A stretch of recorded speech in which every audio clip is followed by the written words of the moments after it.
کی ناسازگی کی وجہ سے یا طبیعت جو ہے وہ خراب ہے اور ویسے ہی قدرتی طور پہ اگر اس کو آ جاتی ہے، منہ بھر کے آئے، 2 مرتبہ آئے، 3 مرتبہ آئے، اس سے بندے کا روزہ نہیں ٹوٹے گا۔ صاحب یہاں پہ یہ بھی وضاحت کر دیں، جو بلغم یا کچھ تھوک نکل لینا ہے،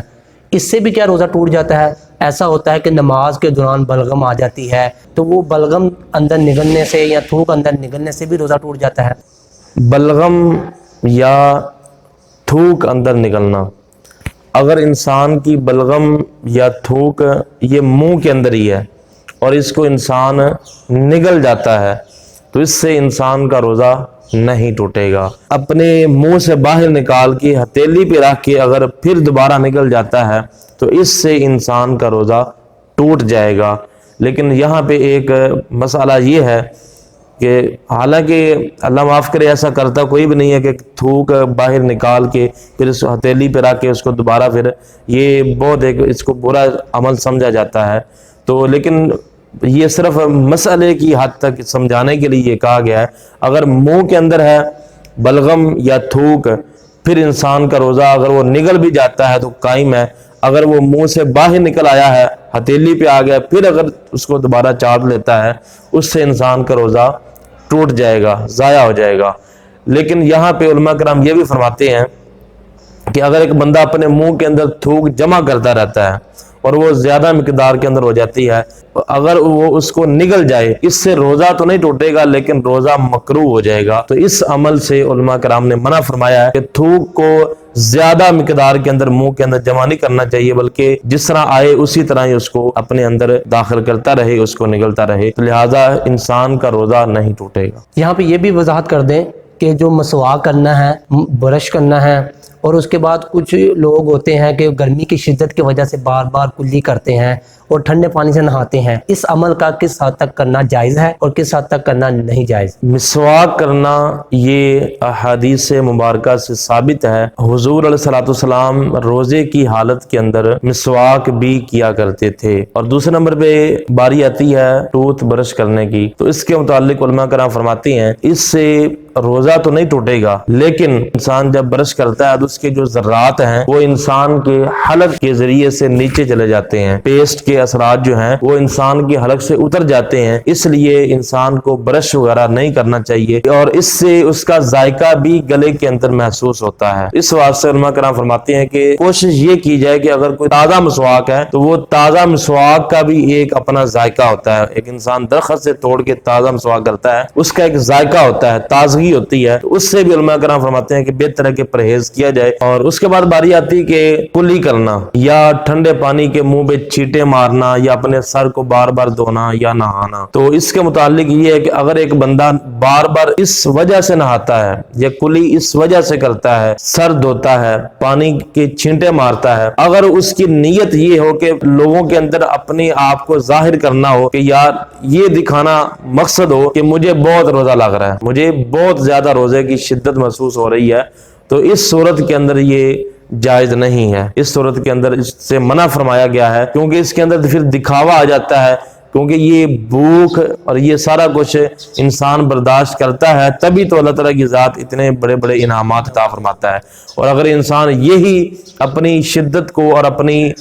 مشکل کو لوگوں کے اوپر ظاہر کرے گا پھر اس بندے کو وہ مقام حاصل نہیں ہوگا۔ اس لیے اگر وہ بندہ اس نیت سے نہاتا ہے، کلی کرتا ہے یا کوئی ٹھنڈا کپڑا لپیٹ لیتا ہے تو کہ لوگوں کے اندر ظاہر ہو کہ مجھے بہت زیادہ روزہ لگ رہا ہے، یہ جائز نہیں ہے، لیکن اس سے روزہ نہیں ٹوٹے گا۔ یہ نہیں کہ اس سے روزہ ٹوٹ جائے گا، روزہ اس سے انسان کا قائم رہے گا، لیکن اس سے پرہیز کرنا چاہیے۔ یہاں پہ ایک اور مسئلہ یہ سمجھ لیں، کچھ لوگ بار بار لوگوں کو فون کر کے کہتے ہیں یا کوئی بھی ملتا ہے اس سے کہتے ہیں کہ مجھے بہت روزہ لگ رہا ہے، آج بڑا روزہ لگ رہا ہے، آج تو اخیر ہوگی، اس طرح کی باتیں کرتے ہیں، تو اس سے بھی علماء کرام نے منع فرمایا ہے کہ لوگوں کے اندر اس طرح کی باتیں نہ کی جائیں، بلکہ اللہ تعالیٰ کی بارگاہ کے اندر صبر کی اور اللہ تعالیٰ کی رحمت کی امید رکھی جائے، یہ ہمارے لیے بہتر ہوگا۔ مفتی صاحب یہاں پہ کچھ غلط فہمیاں بھی لوگوں کے اندر پائی جاتی ہیں، ان غلط فہمیوں میں جو سر فہرست ہے وہ یہ ہے کہ سرما ڈالنا، آنکھوں میں ڈراپس ڈالنا، بال کٹوانا، مہندی لگانا، نیل پالش لگانا، ان چیزوں کے بارے میں بتائیے گا، کیا ان چیزوں کا لگانا جائز ہے اور کیا ان سے روزہ بھی ٹوٹ جاتا ہے؟ سرمے کے متعلق علماء کرام فرماتے ہیں کہ روزہ انسان کا نہیں ٹوٹے گا۔ اور اس کے بعد باری آتی ہے آنکھوں کے اندر ڈراپ ڈالنے کی۔ اس حوالے سے جو کہ پہلے مفتیان کرام نے، چونکہ وہ سائنس کا ابھی دور نہیں تھا اور اتنی زیادہ تحقیق وغیرہ نہیں تھی، تو اس وقت ان کے خیال کے اندر، ان کے ذہن میں یہ تھا کہ شاید انسان کے کان کا تعلق حلق کے ساتھ ہے اور انسان کی جو آنکھوں کا تعلق ہے وہ حلق کے ساتھ نہیں ہے۔ اس بنیاد پہ پہلے فتوے یہ دیے تھے کہ اگر کوئی انسان اپنے کان کے اندر کوئی دوائی ڈالتا ہے تو اس سے بندے کا روزہ جو ہے وہ ٹوٹ جاتا ہے، اور اگر آنکھ کے اندر کوئی دوائی ڈالتا ہے اس سے بندے کا روزہ نہیں ٹوٹتا۔ لیکن جیسے جیسے سائنس ترقی کرتی گئی اور نئے نئے تجربات آگے سامنے آتے گئے، تو اب سائنس نے یہ واضح کی، یہ جو ہماری آنکھوں کا تعلق ہے نا، یہ ہمارے اس حلق کے ساتھ ہے اور ہمارے کانوں کا تعلق ہمارے حلق کے ساتھ نہیں ہے۔ لہٰذا اگر کوئی بندہ کان کے اندر دوائی ڈالتا ہے تو اس بندے کا روزہ نہیں ٹوٹے گا۔ ہاں، اگر بندے کا کان کا پردہ پھٹا ہوا ہے پھر اس سے منع کیا گیا وہ بندہ دوائی نہ ڈالے، اور لیکن اگر کوئی آنکھ کے اندر ڈراپ ڈالتا ہے اس سے بندے کا روزہ جو ہے وہ ٹوٹ جائے گا۔ لہٰذا ڈراپ کان والا ڈالنا ضائع نہیں کرتا، اور آنکھ کے اندر ڈراپ ڈالنا یہ بندے کے روزے کو توڑ دیتا ہے۔ لہذا اس سے ہمیں پرہیز کرنا چاہیے۔ اس کے بعد باری آتی ہے بال کٹوانا، زیر ناف بال کاٹنا، اپنے بلغوں کے بال کاٹنا، اور پھر سر پہ مہندی لگانا، تیل لگانا اور خوشبو لگانا، یہ سارے معاملات۔ تو دیکھیں کہ بال کٹوانے سے انسان کا روزہ نہیں ٹوٹتا۔ روزے کے اندر ایک آسان سا ایک کلیہ یہ ہے کہ اگر انسان کے جسم کے اندر کوئی چیز داخل ہو جائے تو اس سے انسان کا روزہ جو ہے وہ ٹوٹ جاتا ہے، اور اگر انسان کے جسم سے کوئی چیز باہر نکل آئے اس سے انسان کا روزہ نہیں ٹوٹتا۔ یعنی اگر کوئی جسم کے اندر داخل ہو تو روزہ ٹوٹ جائے گا، اور اگر باہر نکلے پھر اس سے روزہ نہیں ٹوٹے گا۔ اور بال کٹوانے سے انسان کے اندر سے کچھ، جسم کے اندر کچھ چیز داخل نہیں ہو رہی بلکہ جسم سے چیز جدا ہو رہی ہے، تو اس سے بھی انسان کا روزہ جو ہے وہ قائم رہے گا۔ پھر نیل پالش لگانا، اس کے اندر وہ جسم کے اندر نہیں وہ جذب ہو جاتی بلکہ وہ ناخن کے اوپر ہی رہتی ہے، اور اس کے متعلق تو ویسے ہی ہے کہ نیل پالش لگانے سے بندے کا نہ غسل ہوتا ہے اور نہ ہی وضو ہوتا ہے، تو یہ تو ویسے بھی نہیں لگانی چاہیے۔ لیکن اگر کوئی لگا لے اس سے روزے کے اندر کوئی فرق نہیں پڑے گا۔ اگر کوئی خوشبو لگاتا ہے تو خوشبو سے بھی لگانے سے یا سونگھنے سے بندے کا روزہ نہیں ٹوٹے گا۔ تیل لگانے کی اجازت دی ہے لیکن تیل کی مالش کرنے سے منع کرایا کہ اچھی طریقے سے اس کی مالش جو ہے وہ نہ کی جائے، لیکن عام تھوڑا سا مل لینا اور سر پہ جس طرح ہم لگاتے ہیں اس کے اندر کسی قسم کی کوئی قباحت نہیں ہے۔ اور یہاں پہ ایک اور اہم مسئلہ یہ سماعت فرما لیں کہ خوشبو سونگھنا، اس کے متعلق علماء کرام فرماتے ہیں کہ اگر کوئی دھویں دار چیز ہے، کوئی کھانا پکا ہوا ہے یا کوئی خوشبو ایسی ہے یا اگربتی لگی ہوئی ہے اور اس کا جو دھواں ہے یہ بھی ایک جسم رکھتا ہے اور یہ بھی اپنا ایک معیار رکھتا ہے، تو اگر انسان اس اگربتی کی خوشبو کو سونگھتا ہے اور وہ دھواں اندر لے جاتا ہے، دھواں نگل جاتا ہے، اس سے بندے کا روزہ جو ہے وہ ٹوٹ جائے گا۔ اسی طرح اگر کوئی کھانا سامنے آ گیا ہے اور ابھی ٹائم باقی ہے، کھانے ابھی گرم تھا کھانا اور اس کے اندر سے بھاپ نکل رہی تھی، دھواں نکل رہا تھا، اور کوئی بندہ اگر اس کو آگے ناک کر کے سونگھتا ہے اور وہ دھواں اندر ناک کے ذریعے سے چلا جاتا ہے یا منہ کھول کے ایسے ہی اس کا کسی بھی طریقے سے چیک کرتا ہے اور وہ دھواں گلے کے ذریعے سے اندر چلا جاتا ہے، اس سے بھی بندے کا روزہ جو ہے وہ ٹوٹ جائے گا۔ ادروائز خوشبو سونگھنے سے یا کوئی بھی چیز جس کے اندر دھواں نہ ہو، خوشبو والی ہو، اس سے بندے کا روزہ نہیں ٹوٹتا، بندے کا روزہ قائم رہتا ہے۔ یہاں پہ جو سب سے اہم مسئلہ ہے وہ یہ ہے انجیکشن لگانا، انجیکشن لگوانا اور ڈرپ لگانا، یہ تو جسم کے اندر جا رہے ہیں، تو اس کے متعلق بتائیے گا، اس سے بھی روزہ ٹوٹ جاتا ہے یا اس سے روزہ نہیں ٹوٹتا؟ انجیکشن لگوانا اور ڈرپ لگوانا، انجیکشن لگوانے سے انسان کا روزہ نہیں ٹوٹتا، یعنی مجبوری ہو اور انسان کی طبیعت زیادہ خراب ہو رہی ہو، بے ہوش ہونے کا خطرہ ہو یا کوئی مرض کے بڑھ جانے کا خطرہ ہو، انجیکشن لگانے کے اندر کوئی قباحت نہیں ہے۔ انجیکشن لگانے سے بندے کا روزہ جو ہے وہ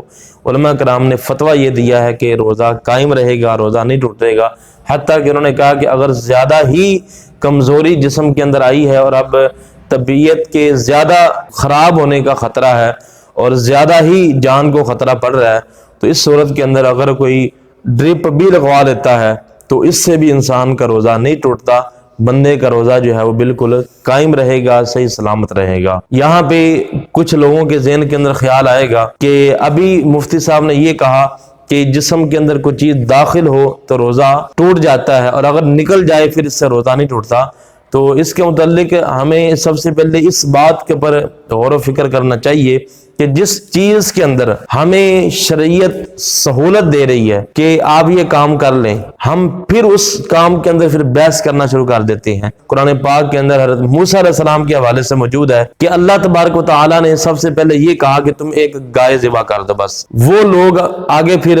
سوال و جواب کے اوپر اتر آئے اور پھر انہوں نے آگے سے ٹھٹا کرنا شروع کر دیا کہ وہ گائے کیسی ہو، اس کی عمر کتنی ہو، وہ کیا کرتی ہو، کیا کھاتی ہو، کیا پیتی ہو، اس کا رنگ کیسا ہو، تو یہ سارے معاملات، اس کے سینگ ہوں یا نہ ہو، اس طرح کے انہوں نے سوالات کرنے شروع کر دیے۔ تو ان کے اوپر اتنا ہی معاملہ سخت ہوتا گیا۔ جو گائے ان کے اوپر شاید 1,00,000 روپے کی لینا تھی، اب ان کے اوپر وہی کروڑوں کے لحاظ سے انہیں لینا پڑ گئی۔ وجہ کیا تھی کہ انہوں نے جو اللہ تعالیٰ نے صرف یہ کہہ دیا کہ تم نے گائے ذبح کرنی ہے، وہ سوال و جواب کرنے شروع ہو گئے، اور جب جیسے جیسے وہ سوال کرتے گئے ان کے اوپر شریعت سخت ہوتی گئی۔ اب یہاں پہ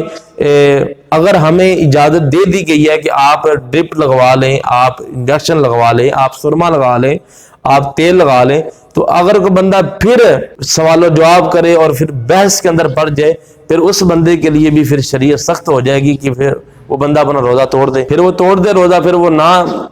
انجیکشن نہ لگوائے، وہ ڈرپ نہ لگوائے، پھر اپنا روزہ توڑ کے پھر بعد کے اندر اس کی قضا کر لے اگر اس کا دل مطمئن نہیں ہو رہا۔ اس لیے خدا کے لیے اس کی اجازت موجود ہے، آپ انجیکشن مجبوری میں لگا سکتے ہیں، زیادہ طبیعت خراب ہے تو آپ ڈرپ بھی لگوا سکتے ہیں، اس سے آپ کے روزے کے اندر کوئی فرق نہیں پڑے گا۔